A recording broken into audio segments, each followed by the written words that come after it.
¿Me escuchan ahora?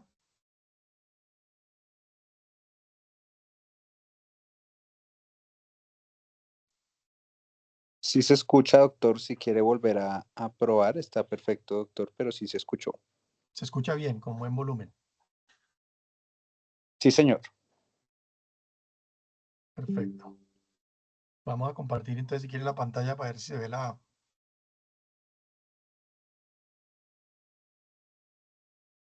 ¿Dónde está?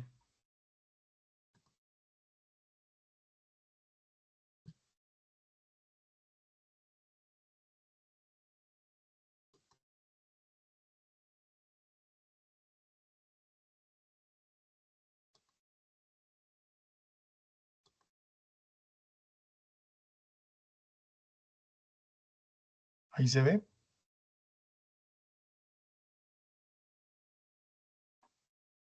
No, señor, todavía no se ve.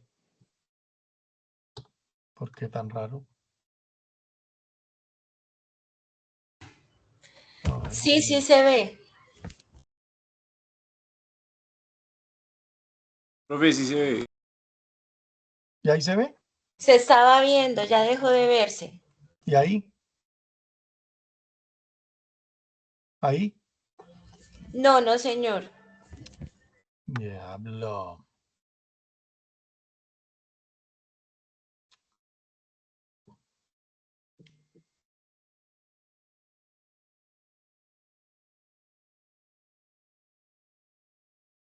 ¿Ahí?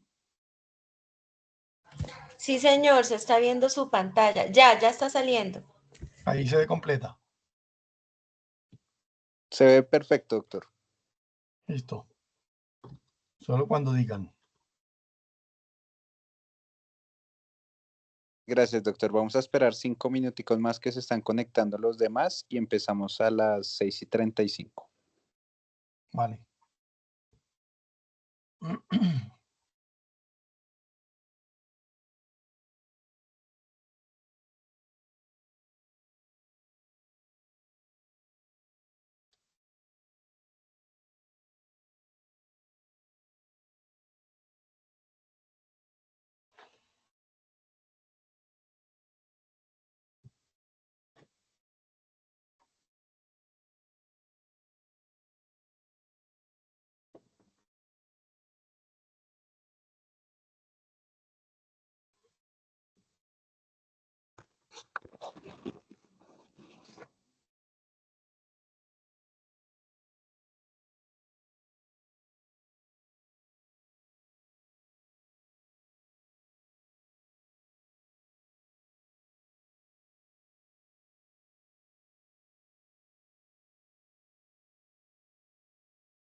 Bueno, muy buenas noches a todos. Me escuchan, ¿verdad?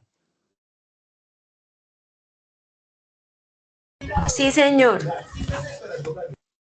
Vale, muchas gracias. Buenas noches a todos y bienvenidos a una nueva semana de Academia UCI Chayo, la academia que estamos haciendo todos en conjunto con la UCI, con el apoyo de educación y con el apoyo de diferentes especialidades a quienes agradecemos la participación.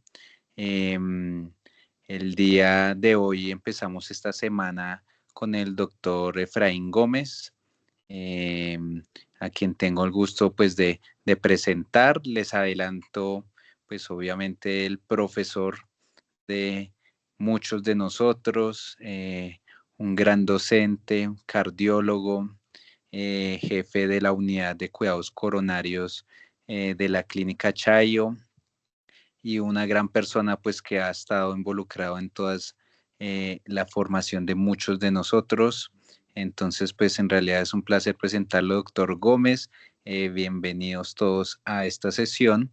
Les recuerdo que esta semana vamos a estar el día de mañana con UCI Academia Chayo, de reanimación y shock, hablando un poquito de hipotermia en estado posparo. El día miércoles vamos a tener microcirculación y trombosis con un invitado especial en microangiopatías trombóticas, nefrólogo e internista, un invitado especial, eh, también cordialmente para todos invitados. El día jueves vamos a tener neurocrítico con SDRA en el paciente neurocrítico, y el próximo mes los invitamos, será el día 4 de noviembre. El lunes 4 de noviembre iniciaremos nuestras sesiones de charlas, entonces todos cordialmente invitados. Le doy el paso al doctor Efraín Gómez con este tema que todos a diario usamos, a diario necesitamos. Y muchas gracias, doctor Gómez, por su tiempo y por este ratico aquí de aprendizaje. Entonces, bienvenidos a todos y continúe, doctor Gómez.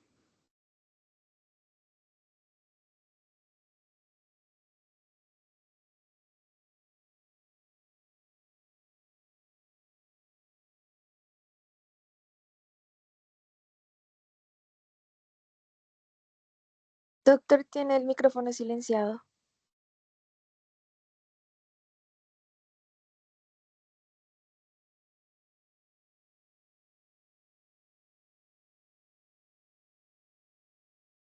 Ya, ahí sí, Sí, señor. ahí me escuchan. ¿Y se ve la diapositiva? Sí, Sí, señor. Sí, señor. listo. Bueno, vamos a dar una visión práctica de algunos aspectos relacionados con la electrocardiografía básica, eh, muy práctico para todo el mundo. Probablemente para algunos será muy simple, para otros será un inicio para el entendimiento y el aprendizaje, y al menos perderle el temor a la electrocardiografía básica. En el año 1901, el médico holandés Willem Einthoven inventaba el galvanómetro de hilo, que fue el primer electrocardiógrafo de la historia. En el marco de las siguientes 3 décadas, el aparato iba a revolucionar el diagnóstico de muchísimas enfermedades cardíacas, y su empleo se extendería a un gran número de hospitales, y su creador sería galardonado con el Premio Nobel de Medicina en el año 1924. Esa más o menos la estrategia con la que se tomaban unas derivaciones metidos en un balde con agua para que tuviera una mejor conducción la actividad eléctrica del corazón en el galvanómetro de Einthoven. Ya hoy se toma hasta en los celulares. Estos son los elementos importantes del electrocardiograma que hay que tener presente: la onda P, el intervalo PQ, que queda aquí en este ángulo que estamos viendo acá. Tenemos el complejo QRS, el intervalo ST y la onda T, que muchas veces para efectos prácticos se fusiona y lo denominamos STT, pero ya vamos a ver por qué características se vuelven importantes, y el intervalo QT. El electrocardiograma tenemos aquí, esta es la onda de despolarización de las aurículas, este es el complejo de despolarización del ventrículo, el segmento ST de repolarización ventricular, conjuntamente con la onda T en las características relacionadas con la repolarización ventricular. Hay unos elementos del electrocardiograma que hay que tener presentes para la lectura electrocardiográfica y se vuelven muy importantes cuando queremos escribir o leer el electrocardiograma. Y también hay una lectura de un orden electrocardiográfico. Esta es una de las tantas lecturas recomendadas, existen muchas. Esta es una que desde el punto de vista práctico le permite a uno hacer una secuencia en el cual no se le pase nada del diagnóstico electrocardiográfico. Arrancar con el ritmo, después con la frecuencia, el eje del complejo QRS, el PR, el QRS, el QT y el QT corregido. Después vemos la forma de la P, la forma del QRS que determina si hay ondas Q, la forma del ST, la forma de la onda T, los criterios para hipertrofia ventricular derecha e izquierda, arritmias que sean diferentes a las que enunciamos en el ritmo, leemos y después interpretamos. Es muy importante esta secuencia. Lean primero y después interpretar. Tenemos la costumbre de siempre tratar de interpretar de entrada y muchas veces se nos pasa algunos elementos del electrocardiograma que nos permiten determinar una lectura. Empecemos con la onda P. La onda P, todo el mundo tradicionalmente la ha llamado P mitral, pero hoy sabemos que no se debe determinar P mitral, sino denominarla P mellada, en el cual esta primera deflexión que ocurre aquí es la deflexión de la aurícula derecha. Este es el intervalo interatrial y después la deflexión de la aurícula izquierda. Pero cuando es un crecimiento como P pulmonale o P picuda, vamos a ver que no necesariamente esta es mitral ni esta es pulmonal. En las características de la determinación de la onda P, aquí tenemos una onda P picuda que probablemente es una onda P que va creciendo, la aurícula derecha creciendo, creciendo, creciendo, y de alguna forma tapa el crecimiento de la aurícula izquierda por sus fuerzas eléctricas. Entonces miren ustedes aquí una gran aurícula izquierda, una aurícula derecha hace la primera despolarización de la aurícula derecha, y una gran despolarización, esto más se ve es en el D2, donde ven ustedes una P mellada o llamada P mitral. Y en las características de la P picuda o P pulmonale, que encontramos una gran aurícula derecha, que nos va a dar un gran crecimiento de la aurícula derecha. Podemos encontrar una muesca pequeñita izquierda, pero suele ocurrir que el crecimiento de la aurícula derecha opaca o se le monta a la despolarización de la aurícula izquierda. Después viene la presencia o las características de la onda Q. Esta es la onda Q, la llamaremos onda Q minúscula. Ya vamos a ver cuándo adquiere connotación de Q minúscula. Tenemos aquí QR, tenemos aquí Q mayúscula R, y cuando no aparece ninguna despolarización positiva, esta onda negativa debemos denominarla QS. Es como si fusionáramos la onda Q y fusionáramos también la onda S.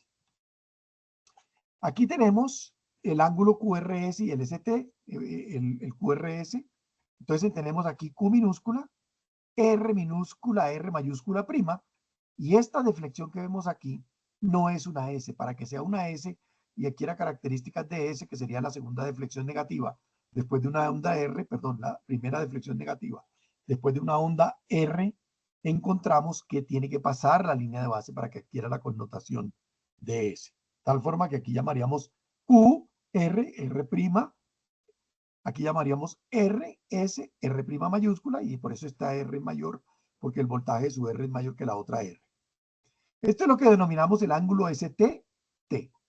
Este ángulo ST-T puede encontrarse en varianzas normales en personas más jóvenes, pero puede adquirir la connotación de una alteración de la repolarización de algún evento del cual venía. Puede venir usualmente de un infradesnivel que viene subiendo.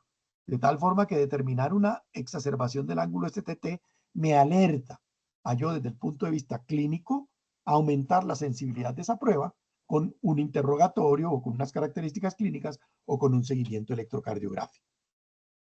Aquí tenemos una elevación del segmento ST con una muesca que podría ser como si hubiera ascendido la onda S. Obviamente no es una S, que no pasa la línea de base, la denominaríamos muesca, en el cual tenemos una característica del ST que es cóncavo. Una muesca con ST cóncavo más se parece, no necesariamente 100%, pero más se parece a la característica de un electrocardiograma asociado a una pericarditis.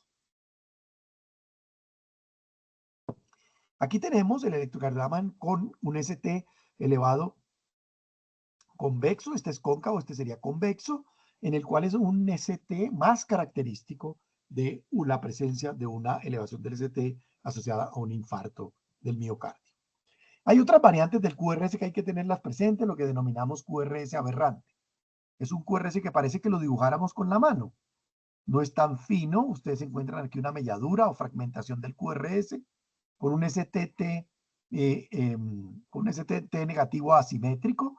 Miren aquí este también que tiene una deformidad, parece dibujada a mano y no como una corriente eléctrica fina, y por eso se le puede denominar un QRS aberrado.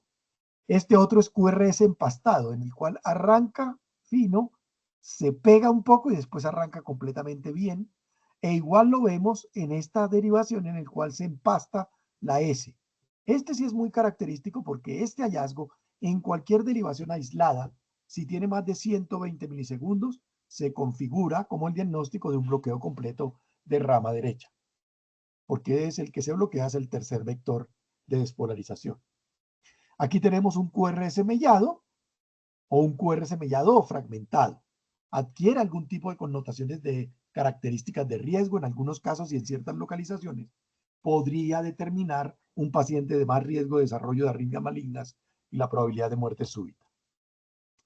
El ST, tenemos que pararnos en el punto J y vemos un ST infradesnivelado con T negativa asimétrica, un punto J infradesnivelado con T negativa asimétrica, un punto J infradesnivelado con T negativa con T positiva y un punto J en cóncavo con T positiva. Todas estas pueden ser características, esas tres últimas, más del desarrollo de una lesión subendocárdica, pero también lo podemos ver en hallazgos de sobrecarga. Miren ustedes aquí cómo está el punto J, como si yo jalara con una pesa esta cuerda y adquiere connotaciones de sobrecarga. ¿Cuánto sugiere más que sea sobrecarga? Cuando vengo acompañado de un gran voltaje de R, que me significa que estoy en presencia de una severa hipertrofia ventricular izquierda. ¿Cómo debo medir ese descenso del ST? Me paro en el punto J y son dos cuadritos, y a los dos cuadritos miro hacia la línea de base que está formada por el punto PQPQ, o sea, pongo una línea desde el punto PQ al otro línea PQ, y si da mayor o igual a 1 milímetro, yo puedo decir infradesnivel del segmento STT, medido a 80 milisegundos del punto J, de tales derivaciones, P4, B5 y B6, por lo tanto eso traduce una lesión subendocárdica de la cara lateral. ¿Qué se vuelve importante? 0.5 de descenso del ST adquiere una connotación asociada a enfermedad cardíaca isquémica del tipo lesión si este cambio lo encontramos especialmente de características dinámicas. Hoy habíamos visto en la unidad coronaria cambios dinámicos del ST con un infradesnivel del ST que no alcanzaba 1 milímetro, pero era 0.5. Con una característica clínica, yo puedo aumentar la sensibilidad de esta prueba cuando le acompaño a una probabilidad pretest de que sea isquémico y adicionalmente a cambios dinámicos del ST y a las características clínicas determinadas por el paciente.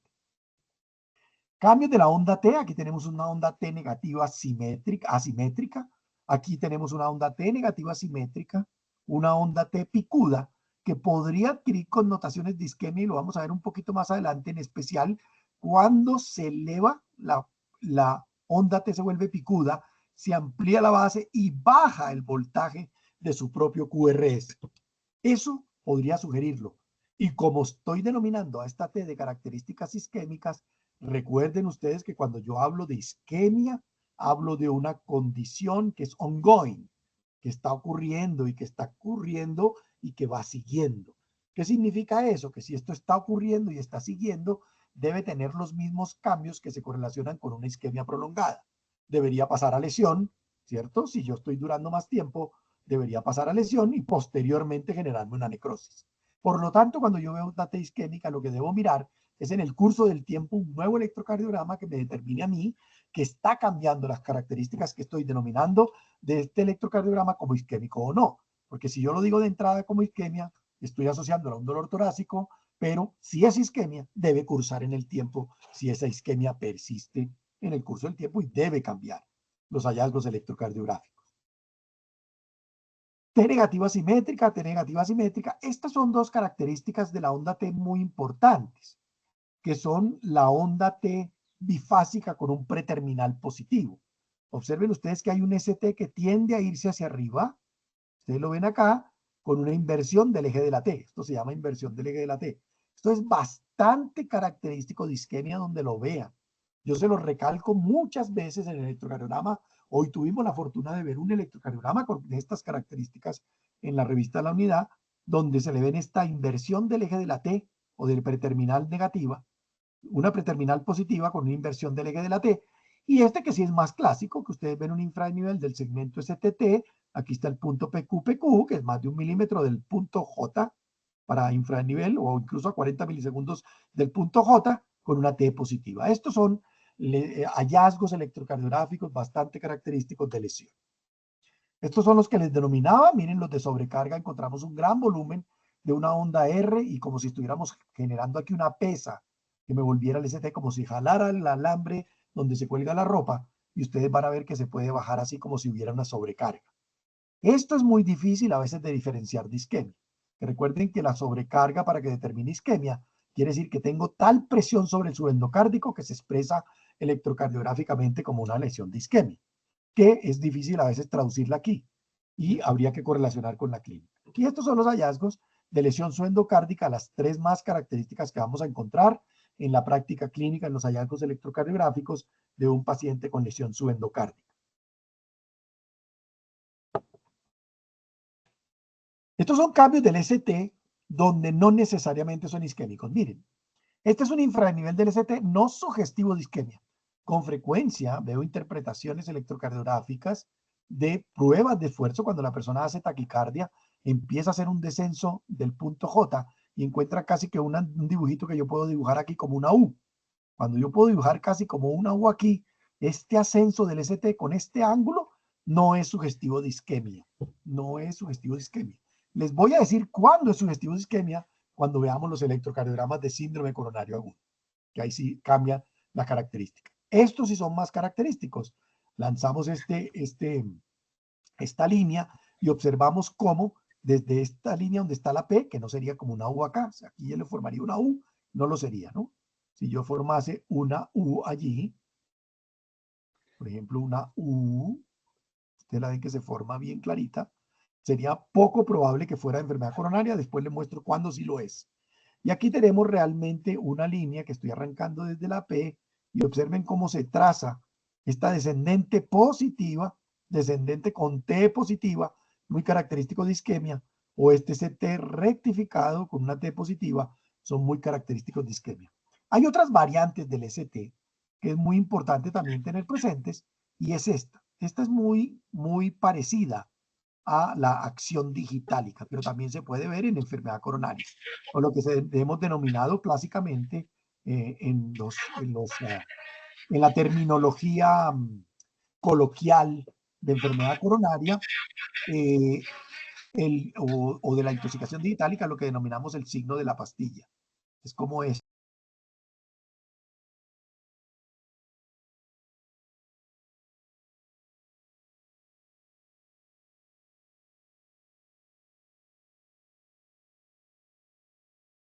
Doctor Gómez, está muteado su micrófono, por favor, revise.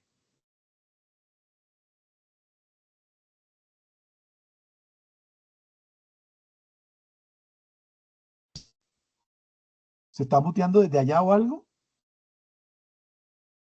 Ya se escucha, es que... No, pero no, lo acabo de mutear, pero ¿cómo se mutea? No entiendo. Bueno, sí, a ahí veces se ve, automáticamente, pero ya lo escuchamos, doctor. ahí se ve. Y ya se ve, sí, señor. ¿Se muteó hace poquito o cuándo?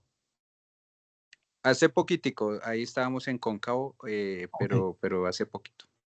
listo. El otro hallazgo electrocardiográfico que sugiere también enfermedad coronaria y también vale la pena tenerlo presente es este hallazgo del ST. Ustedes ven que el ST aquí sale negativo, pero hace una combita. Esta combita puede ser anormal. Cuando es más pronunciada, más fácil aún. Y esta, la que ya les había hablado, que es de características de los hallazgos del ST con características de enfermedad cardíaca isquémica o de lesión subendocárdica. Este es el orden de la lectura electrocardiográfica que recomendamos arrancar con ritmo, pero antes tienen que recordar que el hallazgo electrocardiográfico, cada cuadrito chiquito del electrocardiograma representa 40 milisegundos. Es recomendable darlo en números enteros para poder hacer las multiplicaciones que correspondan, no el 0.004 o el 0.04, etcétera, porque es muy fácil de enredarse cuando uno multiplica con decimales. Y 5 cuadritos pequeños de estos, pues representa 200 milisegundos. Esta parte a mí me parece muy importante y ustedes ven que yo se las resalto si se las coloco en su propio cuerpo cuando les menciono las derivaciones. El ABR es nuestro hombro derecho, el ABL es nuestro hombro izquierdo, el D1 es la línea que pasa por todo el centro del corazón, el D2 es mi pierna izquierda, si me parase separadas las piernas, el ABF es mi zona del pubis y el D3 es mi pierna derecha. Estas son las características de la derivación del plano frontal. Entonces mírenlo aquí, mi hombro izquierdo es ABL, mi hombro derecho es ABR, mi pierna derecha es D3, mi pierna izquierda es D2 y aquí tengo D1. Cuando le pongo grados, D1 es 0 grados, ABL sería menos 30 porque se va en contra de las manecillas del reloj, D2 sería 60, ABF sería 90 y D3 sería menos 100, más 120 máximo, realmente casi que 110. Y ahí tenemos las máximas derivaciones. Aquí tenemos 180 o si quieren ABR llámenlo extremo derecho. Extremo derecho que es más de más 180 porque se hace en nombre de las manecillas del reloj. Si yo me voy en contra de las manecillas del reloj, empiezo a llamar las derivaciones negativas. Y aquí lo tenemos, ABL menos 30, D1 es 0, D2 es 60, ABF es 90, D3 es 120, y si me fuese en contra de las manecillas del reloj, mi cabeza sería menos 90, pero si me voy a favor sería 360. De tal forma que 360 menos 90 sería prácticamente lo mismo y en general nunca se menciona como tal, si no es extremo izquierdo o es extremo derecho.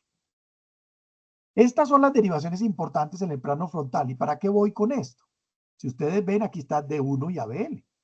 D1 y ABL me representa esta parte de acá que es la cara lateral alta del corazón. Y aquí está cara lateral alta. Entonces D1 y ABL es cara lateral alta. 2, 3 y BF es la pared inferior.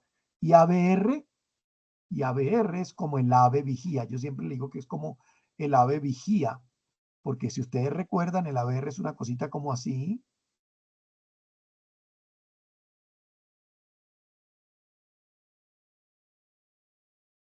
Se parece a un águila parada en un tronco vigilando todas las derivaciones que hay aquí. Entonces, por eso es muy importante porque casi que ve todas las caras de lo que ve aquí como una imagen en espejo.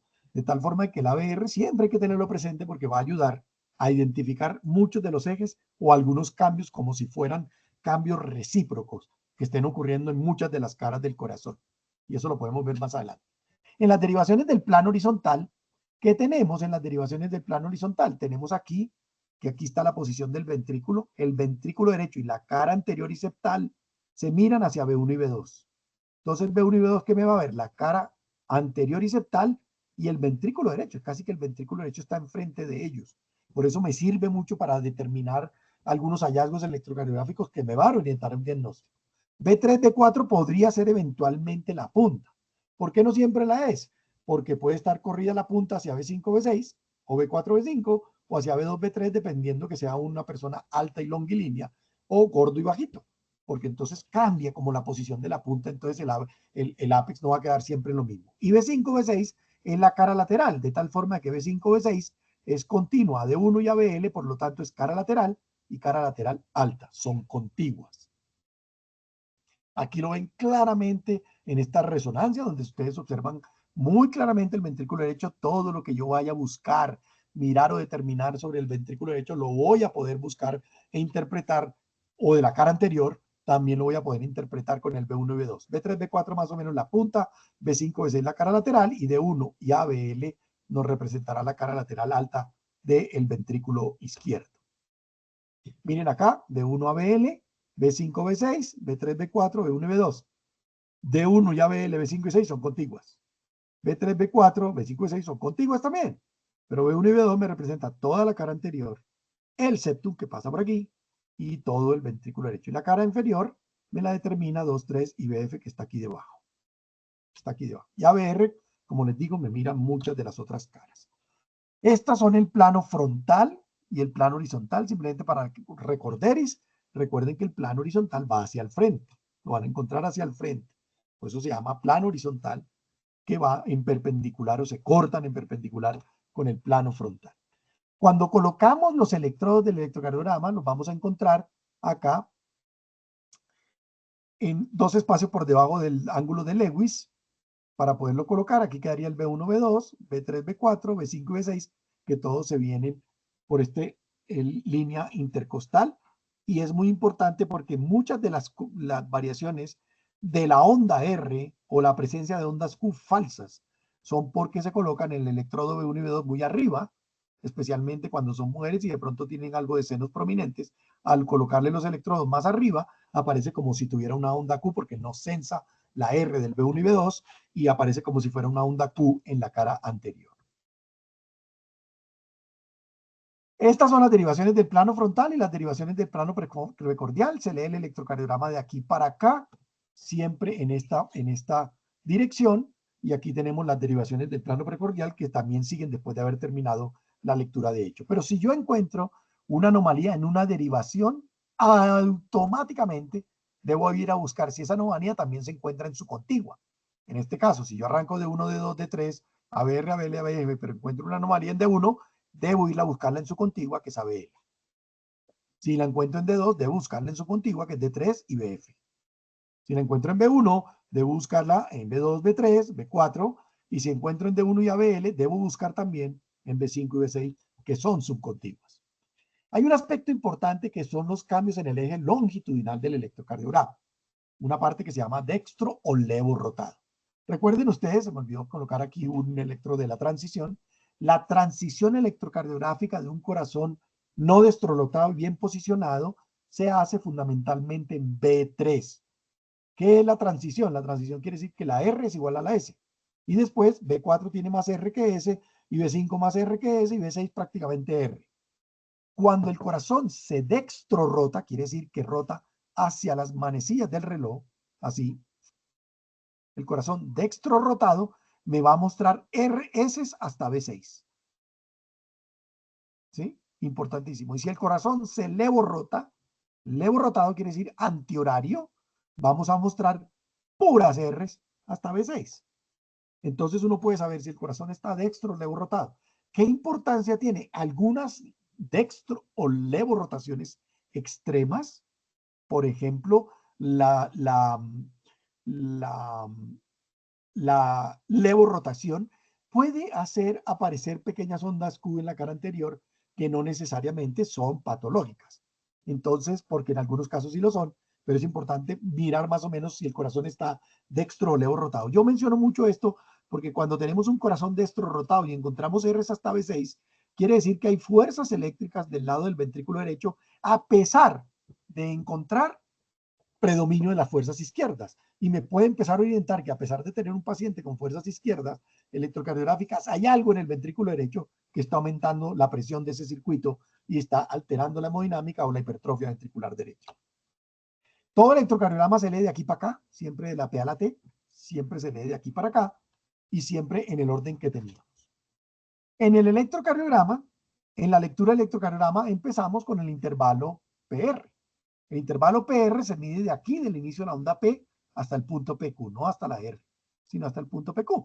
Y el intervalo normal es de 120 a 210 milisegundos.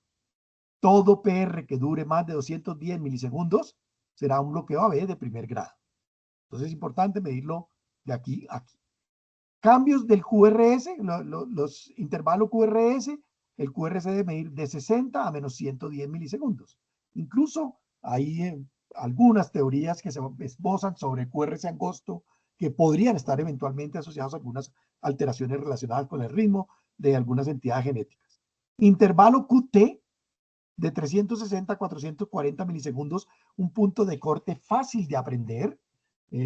Por ejemplo, Juan Luis Guerra, 440, entonces todo lo que esté por encima de 440 es un QT largo. Puede variar entre mujeres y hombres, las mujeres tienen un QT más largo que los hombres en términos generales, pero para saber un intervalo QT corregido, que me diga a mí que probablemente estamos con un intervalo QT largo. Ritmo, vamos a mencionar varios ritmos electrocardiográficos que son importantes mencionar porque son más, pero simplemente voy a mencionar algunos muy prácticos. Estos son los ritmos, digamos, básicos que les voy a mencionar algunos de ellos. Ritmo sinusal. ¿Cuándo un ritmo es sinusal? Un ritmo es sinusal cuando todo complejo QRS viene precedido de una onda P positiva. Eso se denomina un ritmo sinusal. Ritmo de fibrilación auricular. Un ritmo de fibrilación auricular tiene ausencia de ondas P, tiene presencia de ondas F minúsculas, que son estas espículas que ustedes ven. Pueden ser más grandecitas que las otras, un poquito más anchas o no, o casi imperceptibles, con un RR irregular. Aquí tenemos un RR más corto, un RR más largo, y es porque tenemos aquí micro reentradas, y cada una llega, despolariza, y otra llega y encuentra el nodo sinusal en periodo refractario absoluto y no relativo, no deja pasar el impulso, y por eso van a encontrar una respuesta ventricular variable con esos focos ectópicos auriculares. Filación auricular, aquí tenemos una filación auricular, ausencia de onda P, presencia de ondas F minúsculas y un intervalo RR irregular. Mírenlo aquí también, las características. Es de obligatorio reconocimiento. Es de obligatorio reconocimiento, porque reconocer la filación auricular, cualquier persona, así sea lego, de lo que sea, probablemente puede salvar un cerebro, si este paciente se clasifica y se anticoagula prontamente. Y después viene todo lo que quiera hacer de filación auricular. Flúter auricular son macro reentradas, puede tener un RR regular o irregular y ustedes observan una onda S como una ola que puede seguirse como una forma de sierra. Tiene forma de sierra. La frecuencia entre los intervalos de onda F mayúscula y F mayúscula serían casi de 250 a 300 por minuto, de aquí a aquí, ¿no? No de R's, sino de aquí a aquí. Y el RR puede ser regular o irregular en el flúter auricular. Mírenlo acá, aquí tenemos las ondas F de flúter auricular, F mayúscula. Simulación de las ondas. Si yo dibujase la onda, miren que la puedo seguir. Ustedes ven esa rayita negra que yo casi que puedo dibujarla. Entonces lo que uno hace con la mente, borra la R y se mira si debajo hay una ola o no. Si son capaces con la mente de imaginarse eso sin una R, lo pueden identificar claramente. Miren que yo puedo continuar aquí, prolongo y puedo seguir. O sea, tiene una secuencia y tiene la forma de sierra, de serrucho, en muchas, porque varía un poco en algunas presentaciones de los pacientes. Bloqueo AB de primer grado, el bloqueo AB de primer grado aquí lo tenemos, un PR largo, en este caso este PR está por encima de 210 milisegundos, en el ejemplo está en 320 milisegundos y denominaríamos este bloqueo AB de primer grado. Sigue el bloqueo AB de segundo grado MOVIS 1, que tiene una característica especial. El PR se va a alargar, aquí está normal, el PR se va alargando, ustedes ven que mide más, el PR se va alargando y una P se bloquea. Después vuelve y arranca otra vez. PR normal, el PR se va alargando, el PR se va alargando y una P se bloquea. Entonces hay ciertas características que nos pueden ayudar a diferenciar de un MOVIS 1 de un MOVIS 2. Y el MOVIS 2, ustedes ven que hay aquí una P, esta P conduce, esta no conduce, esta conduce, esta no conduce y esta se bloquea. Y aquí otra vez se bloquea. ¿Sí? En este caso sería prácticamente 2-1. Y entonces, si uno se para en la P bloqueada y dice, esta es la P bloqueada, voy a mirar el PR precedente. Si el PR precedente es normal, es altamente probable que sea MOVIS 2. Porque en el otro, en la P bloqueada, si uno mira el PR precedente y es muy largo, es probable que sea MOVIS 1. Ojo, porque muchas veces hay disociación auriculoventricular, entonces tengo que mirar las otras, y las otras no voy a tener que tenga unas P's andando por un ritmo y unos QRS andando por el otro. ¿Qué es lo cierto? Que la P bloqueada en el MOVIS 2 suele ser patológica, es patológica, y el bloqueo del completo también, y va a requerir seguramente de intervención de algún tipo. Aquí tenemos la disociación auriculoventricular. Miren aquí que aquí se bloqueó la P y el PR precedente es largo. Pero aquí hay una P bloqueada, entonces ya no es un MOVIS 1 ni un MOVIS 2. Primero porque sería un MOVIS 1 si el PR se alargaba. Resulta que tengo otra P bloqueada aquí. Entonces este es un bloqueo AB de tercer grado. No existe una conducción de los impulsos de la aurícula al ventrículo y la frecuencia ventricular y auricular son diferentes. Ustedes miren la frecuencia ventricular y da bajita y la frecuencia interauricular es diferente, completamente disociados. Taquicardias supraventriculares, vamos a tener dos más frecuentes, taquicardia supraventricular por reentrada intranodal de tipo común, aquí en el nodo aurículo ventricular, y una taquicardia supraventricular por reentrada intraventricular de tipo no común. Entra por el nodo, pero se va por un haz aberrante. Entonces son los dos tipos, digamos, grandes que les voy a mencionar de taquicardia supraventricular. ¿Cómo puedo distinguirla? Aquí tengo la taquicardia que arranca, taca, taca, taca, taca, da vuelta, vuelta, vuelta y dispara, dispara, dispara, dispara para abajo. Entonces yo miro el QRS y busco una onda P. Aquí hay una onda P metida en la onda T. ¿Cómo lo sé? Porque se ve como un chichón. La onda T, en teoría, no debería tener ninguna deformidad. Debía ser así lisita. Pero si viene así, lisita, y de pronto se le forma una pequeña deformidad, aquí está demasiado evidente, pero así medio sutil, aquí la ven, eso puede corresponder a una onda P. Y entonces lo que hacemos es medimos el intervalo de la P a la R y el intervalo, perdón, de la R a la P y el intervalo de la P a la R para hacer diferenciación entre una u otra taquicardia. Entonces miren esta taquicardia paroxística supraventricular por reentrada intranodal de tipo común en el cual encontramos, aquí está la P en esta flechita y ahí donde puse el puntico, ¿cierto? Y mírenla aquí también negativa, mírenla aquí negativa. Entonces miro, el RP es menor que la distancia de esta P a la próxima R. Si eso es así, esto es una taquicardia supraventricular por reentrada intranodal de tipo común, que puede ser una característica rápida para determinar, grosso modo, y no en tanto detalle, una taquicardia supraventricular. Y aquí tenemos, mire, el RP es menor que el PR. Aquí le colocamos adenosina y ya entró en una bradicardia y aparece la onda P del paciente. Este es el nodo sinusal, este es el nodo AB. ¿Qué ocurre? Que por aquí viene por un haz lento, se devuelve por un rápido, lento, rápido, lento, rápido, y va disparando hacia el GIS y hacia el ventrículo para generar esta taquicardia supraventricular por reentrada intranodal de tipo común. Este es un paciente con un Wolff Parkinson White de consulta sin ningún síntoma. Observen ustedes la onda P aquí, con una onda delta, que es esta curvita que está aquí, y un QRS que se amplía por culpa de esa onda delta. Miren, PR cortico y onda delta. Este paciente no tenía taquicardia, por lo tanto no se le hace nada y se observa con ese haz aberrante que no le ha dado taquicardia. No todos dan taquicardia. Ritmo de la unión aurículo-ventricular. El ritmo de la unión aurículo-ventricular, ustedes ven aquí que viene con P, con P, con P. Desaparece la P, pero sigue el mismo complejo QRS. Quiere decir, se anuló el ritmo sinusal y empieza a comandar el nodo subsidiario, que es el nodo AB. Obviamente lo hace a una frecuencia más baja que el nodo sinusal. Aquí tenemos actividad del nodo sinusal, aquí no tenemos actividad del nodo sinusal, y entonces aparece un ritmo de la unión. Este ritmo de la unión, la P, porque puede disparar la P, pero no conduce, o la P se estimula al revés, puede quedar dentro del complejo QRS y por eso no se ve. Entonces miren aquí un ritmo de la unión con una P anterógrada. Aquí dispara el nodo, hace el complejo QRS, aquí lo hizo, pero también dispara al revés y despolariza la aurícula. Al despolarizarla al revés, ¿qué hago? Una P negativa. Una P negativa. Pero ¿cómo diferencio de una P de la aurícula izquierda, que también son negativas? Se diferencia porque el PR es cortico. Como no tengo retardo del nodo AB porque salgo de ahí, el PR es cortico, muy cortico, y por lo tanto voy a tener un PR corto de menos de 110 milisegundos y un voltaje de la S con P negativa, es un ritmo de la unión con P anterógrada. O sea, anterógrada del QRS. Porque la P también puede ser retrógrada.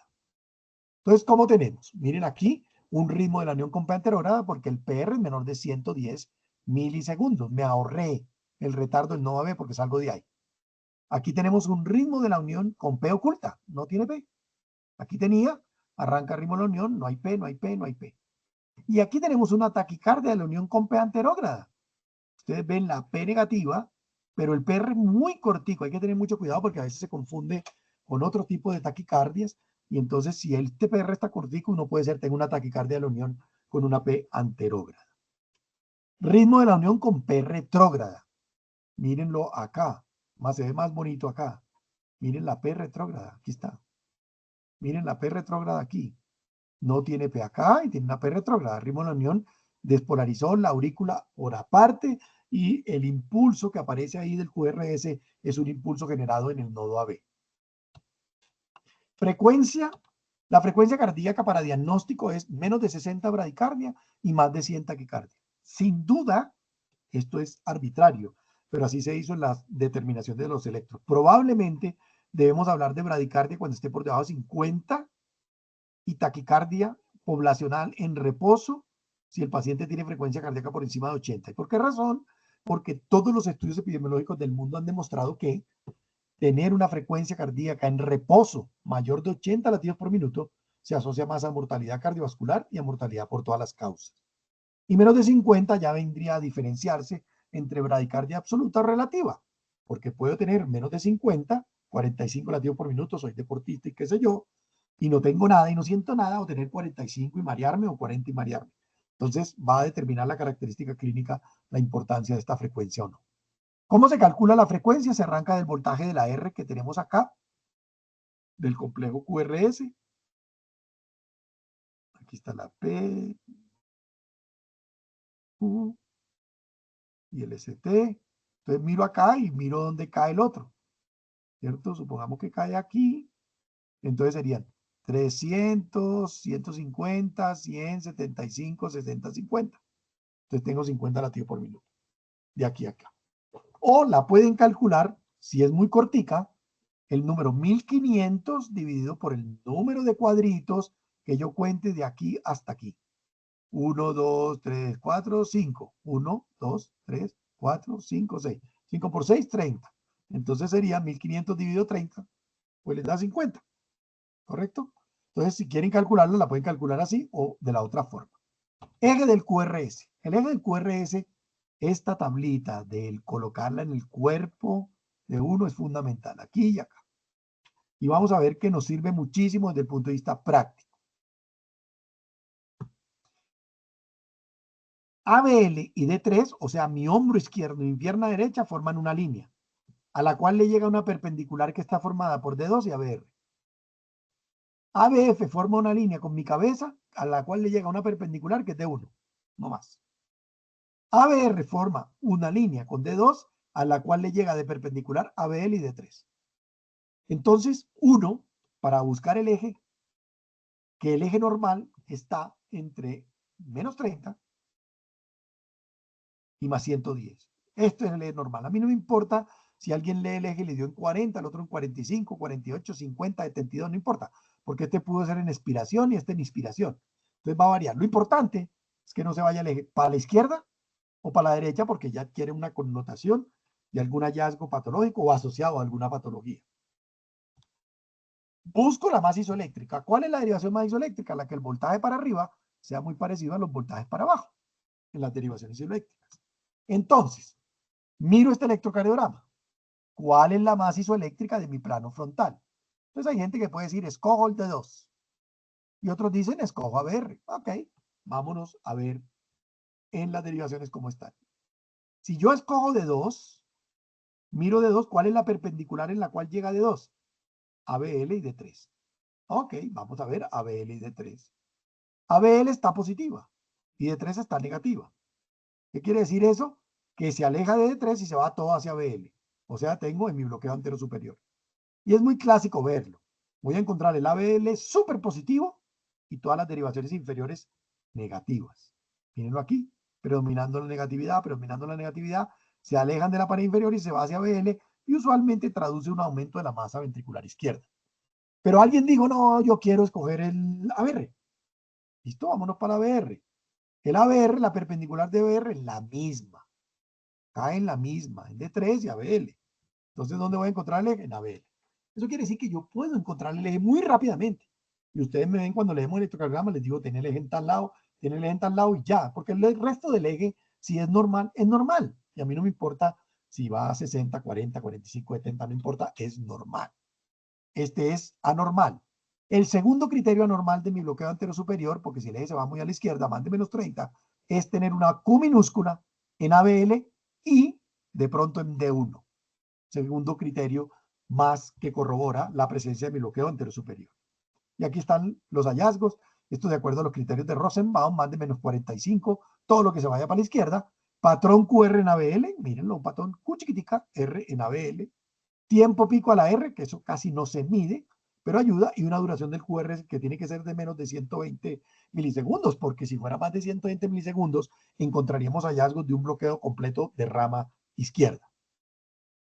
Y en mi bloqueo posterior inferior, que se viene hacia acá, hacia D3 todas las fuerzas, voy a encontrar todo el ABL negativo, se aleja del ABL y se viene a D3 con un gran voltaje, lo cual denota algún componente de características de un eje derecho que me va a motivar a mí a hacer investigación clínica para saber qué está pasando alrededor de ese eje derecho. Y aquí están las características demostradas. El eje me sirve para diagnóstico de mi bloqueo anterior superior, diagnóstico de mi bloqueo posterior y cambios agudos del eje. Si tengo un eje normal que súbitamente, después de un cuadro de dolor torácico o disnea, se me va hacia la derecha, puedo sospechar tromboembolismo pulmonar, o al revés, con un paciente con dolor torácico, si le toma electrocardiografía, tenía un electro normal y el eje se le va en mi bloqueo anterior superior, podría sugerir enfermedad cardíaca isquémica. Bastante raro, les he dicho que si he visto todo en mi vida, no he visto mucho, pues de mi bloqueo anterior superior como isquémico. Porque el otro del eje derecho sí en circuito pulmonar agudamente descompensado. PR, como les mencionamos, el intervalo PR 120 a 210 milisegundos, bloqueo AB si eso ocurre. QRS, el QRS, vamos a ver ciertas características del QRS. El promedio de los adultos del QRS podría llegar hasta 110 milisegundos. En estudios de normales, mayores de 18 años, la duración del QRS promedio estuvo entre 74 y 114. Promedio 95 milisegundos más o menos es como lo van a encontrar. QRS, ahora viene QT y morfología y QT corregido. El QT corregido generalmente no lo da el electrocardiograma y si no, utilizar cualquiera de las fórmulas que ustedes consideran para la medición del intervalo QT, pero es recomendable ajustar el QT 460 o más largo en mujeres y 450 o más largo en hombres se considera un QT largo. Yo les conté de 440 como el punto de corte de alarmarse, pero como les decían, es más largo en las mujeres que en los hombres y el número aceptado por las recomendaciones, esto llama el artículo de estandarización de los parámetros electrocardiográficos. Forma de la onda P. Estas son las P como las vamos a denominar. P normal, P aplanada, P negativa, P picuda, P en meseta, P difásica y P bifásica. Eso nos sirve cuando vamos a hacer las denominaciones o la lectura electrocardiográfica. Si uno mira en realidad en la postura orgánica, la aurícula derecha está delante de la aurícula izquierda. Mírenlo en un corazón cualquiera, dibujo y lo van a encontrar que está delante de. Por lo tanto, esto me va a servir para hacer algunas características de diferenciación. El mejor sitio para observar la P es D2. Es negativa en ABR todas las veces, si no hay alguna alteración anormal. La duración es de 10 milisegundos, suele ser de 10 milisegundos. Y es positiva en D1, en ABF y en B6 siempre. Bifásica puede ser en B1. ¿Para qué me sirve esto?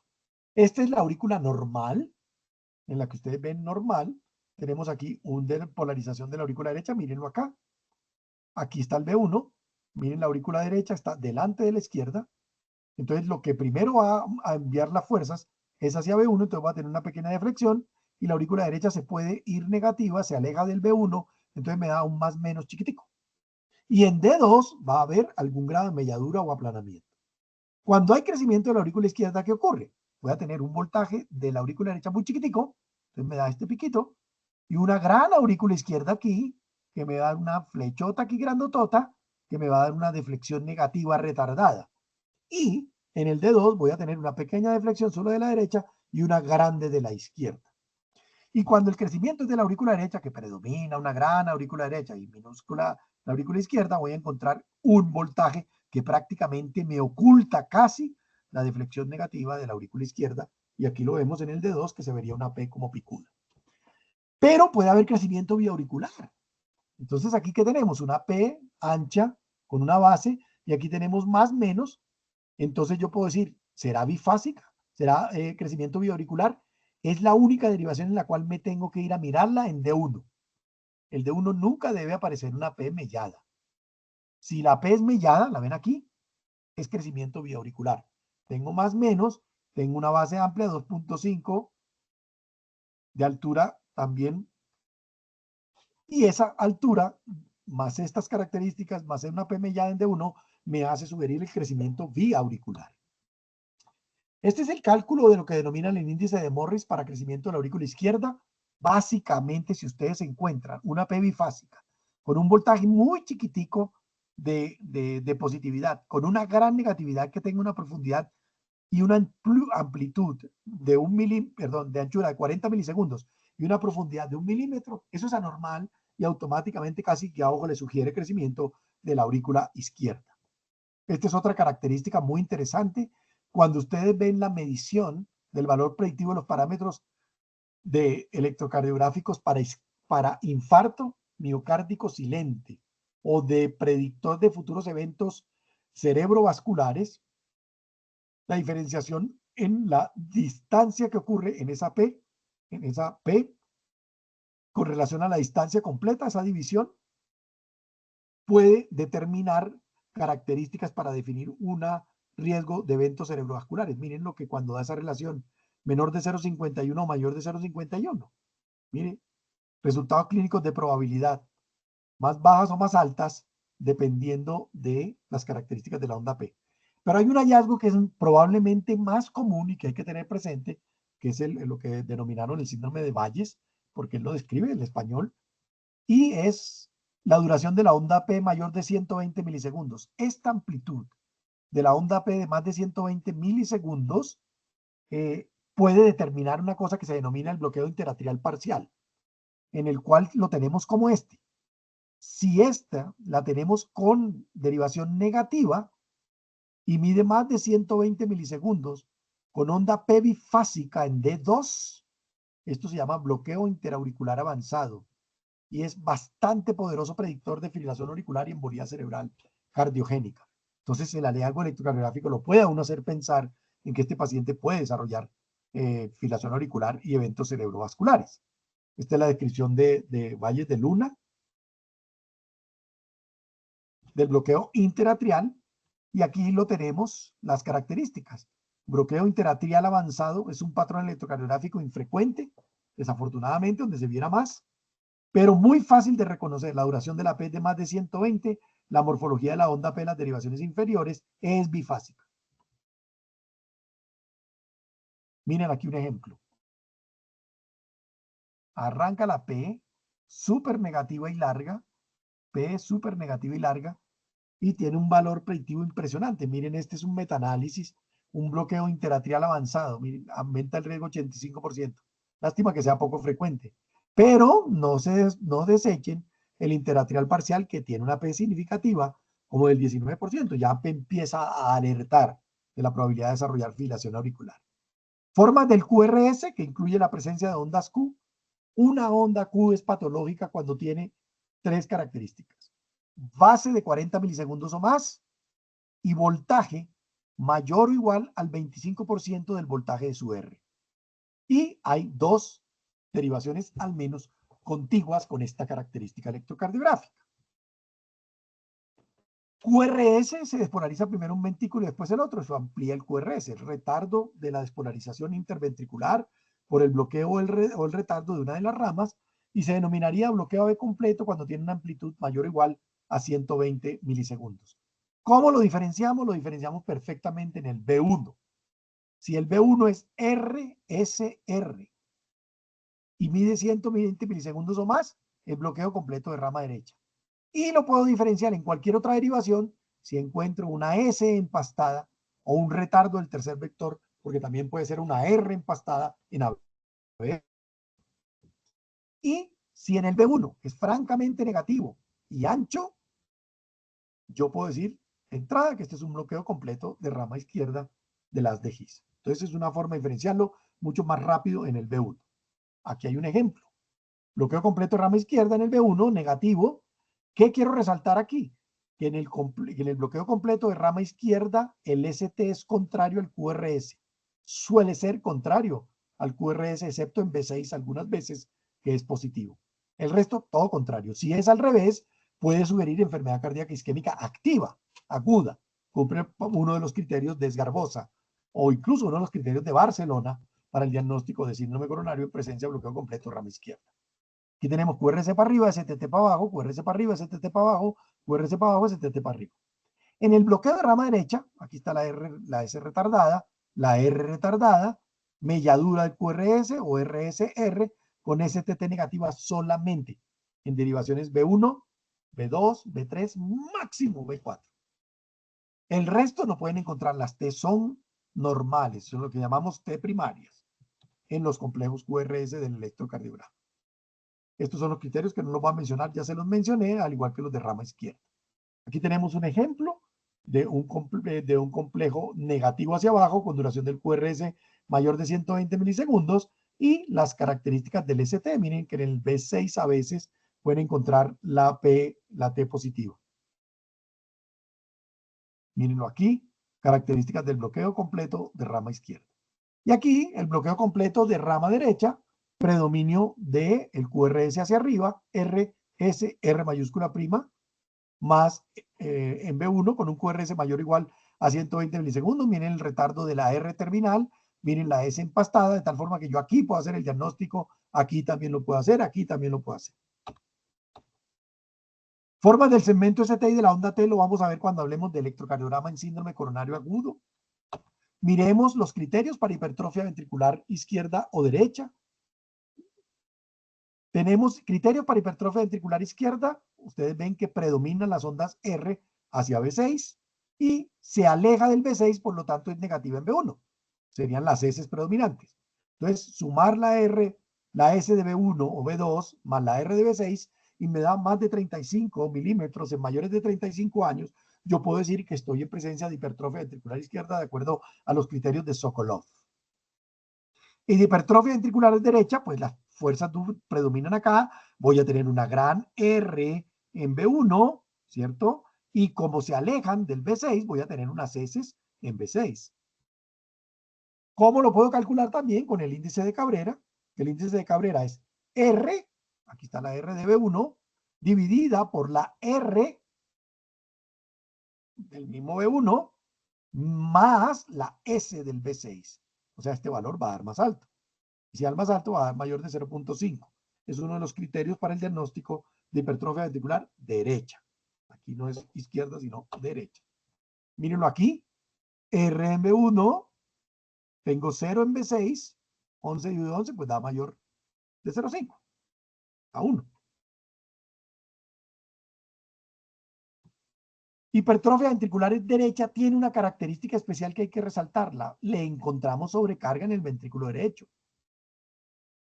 ¿Ya? Y no voy a ver nada en el ventrículo izquierdo que me lo determina B6. B6 no tiene nada que ver con el ventrículo derecho. Y tiene S hasta B6, miren. Grandes R's y S hasta B6. O sea, un corazón full dextro rotado por la gran masa ventricular derecha. Miren el eje cómo se va hacia la derecha. La BL completamente negativo y el D3 súper positivo. Sobrecarga ventricular derecha e hipertrofia. Este es el Sokolov que ya le había mencionado. Tiene una especificidad cuando es del 35 del 93% para hipertrofia ventricular izquierda, y si va, pues van a encontrar esto, y si va con signos de sobrecarga, con más razón. Recuerden que los menores de 35 pueden tener Sokolov positivo, pero el ST es normal, porque son corazones buenos, sanos, hiperdinámicos, etc. Hay otros criterios, aquí tenemos el criterio, el índice de Lewis, que es D1 y D3, es sumar R en D1 más S en D3, y se la resto a la R del D3 más la S del D1. Y si da más de 17, pues es un criterio de Lewis para hipertrofia. Este me gusta mucho porque es súper práctico. Es un metaanálisis que se hizo en el 2012, donde se miró qué pasaba con el ABL. Entonces, el ABL mayor o igual a 10 milímetros, ojalá 11 es el criterio que utiliza las guías europeas, tiene una especificidad del 94%, casi igual a la del Sokolov, casi igual a la del Cornell, para una masa ventricular por encima de 51, que prácticamente aún se encuentra dentro del rango normal, un índice de masa ventricular izquierda aquí. O sea, es bastante específico. Es muy poco sensible por no encontrarse, pero es muy específico, igual que todos, ¿no? La sensibilidad para hipertrofia del electrocardiograma es muy mala, pero la especificidad es muy alta. Si la encuentro, lo tiene. Y muchas gracias. Si hay preguntas, dudas.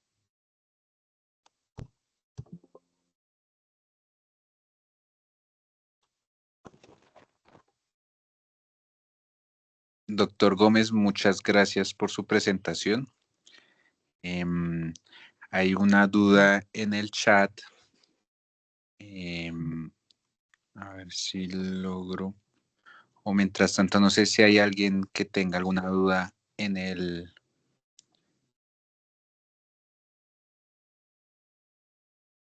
la sala.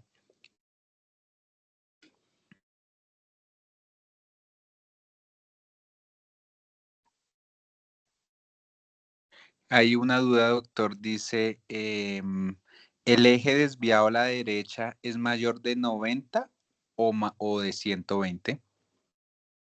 El eje desviado a la derecha es más de 120. O sea, para que yo diga que tengo un hemibloqueo posterior, ¿no? Tiene que ser más de 120 grados. Pero tú puedes decir que hay un eje desviado a la derecha que te va a servir para interpretación diagnóstica sin que cumpla criterios de mi bloqueo posterior. ¿Por qué se vuelve relevante? Porque yo con un cuadro clínico puedo decir, este eje desviado a la derecha no debería tenerlo una persona, voy a ponerte, de 60 años con antecedente de hipertensión porque tiene un eje derecho. Hay algo en el circuito pulmonar que hizo predominancia sobre la masa ventricular izquierda, que es la que va cogiendo preponderancia en el curso de la vida. En el curso de la vida nuestro eje se va yendo a la izquierda, no a la derecha. Nacemos con un eje derecho, porque tenemos un circuito pulmonar fetal, que es el que predomina, y después eso va yendo hacia la izquierda porque estamos predominando unas presiones sistémicas. Ok, doctor, muchas gracias. Hay otras preguntas y es la siguiente. ¿Qué tan recomendable es usar paguero para hipertrofia ventricular izquierda? En general, todos ayudan desde el punto de vista diagnóstico clínico, pero si es muy específico el hallazgo, tú puedes decir que tienes hipertrofia ventricular izquierda. De lo contrario, tiene que confirmarlo con un método diagnóstico que realmente lo mida, porque también se puede ver en dilatación ventricular, pero muchos de las características de dilatación ventricular son pacientes con hipertrofia cuyos ventrículos se han dilatado. Siempre se debe confirmar con un método diagnóstico que lo confirme. No encontrarlo en el electrocardiograma no significa no tenerlo, ¿no? Lo que le puede hacer una sugerencia, que es una de las cosas que yo veo muy temprano, es, sin ver los criterios de hipertrofia ventricular izquierda, veo la aurícula izquierda crecida. Toda aurícula izquierda crecida, sin ver hipertrofia ventricular izquierda, me debe traducir disfunción diastólica del ventrículo izquierdo. O sea, una aurícula sometida a un estrés de tener que llenar el ventrículo izquierdo con una resistencia. Y se va creciendo. Entonces yo la voy a inferir.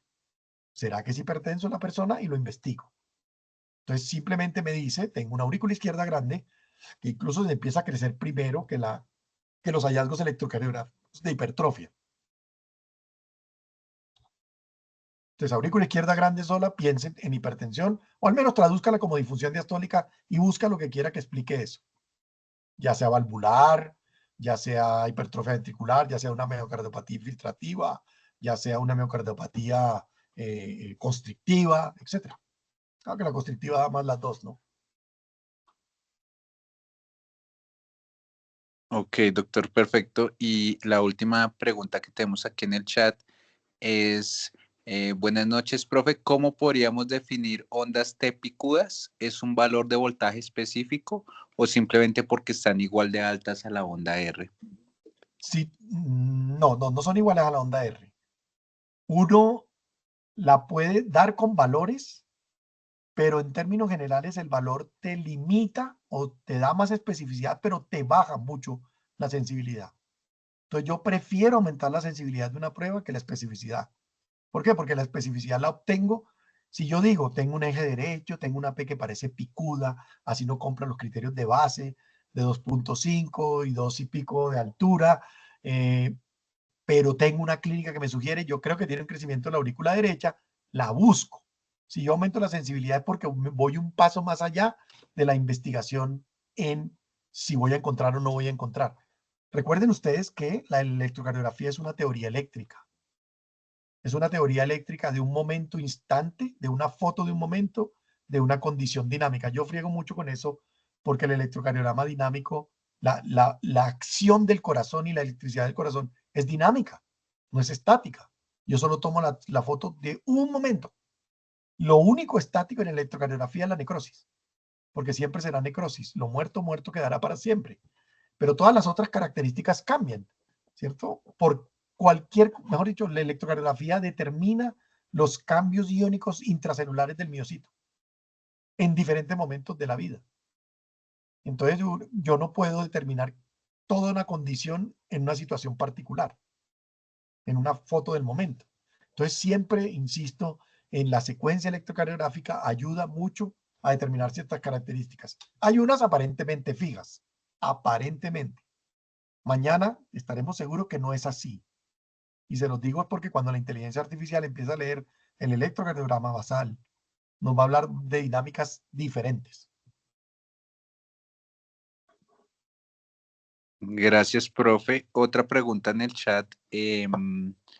Cuando la onda P está metida o pegada a la onda Q, ¿ese fenómeno cómo se llama y qué implicaciones tiene? Bueno, hay cosas que no miramos ahí porque pues no nos da el tiempo para más arritmia, pero pueden encontrarse los PR cortos, que son características electrocardiográficas que podrían estar asociadas a unos fenómenos de reentrada. Entonces, los ven con PR corto, algunos van con la onda delta, que sería el Wolff-Parkinson-White, y otras características y otros PR cortos que están asociados a taquicardias o a taquiarritmias. Pero bueno, ese es un tema más de definición cuando se vea lo de arritmias o cuando se vea arritmias. Pero todo PR corto investigarse, ¿no? Si hace taquicardia o no hace taquicardia, si las menciona o no las menciona para hacer test de Holter y confirmar. Pero si no tiene ninguna característica, tiene un PR corto y ya. Por Parkinson-White, Longano-Levin, etc. Doctor Gómez, muchas gracias por su tiempo, por su excelente charla y por seguirnos instruyendo. La charla queda grabada y queda en el canal de Academia UCI Chayo en YouTube para los que quieran repetirla o estudiarla, y los estaremos enviando el link de las próximas charlas estos días. La próxima charla de UCI coronarios y cardiovasculares el 4 de noviembre. Entonces los esperamos. Muchas gracias, doctor, por su Muchas tiempo gracias a ustedes. nuevamente, y que estén bien todos. Vale, gracias.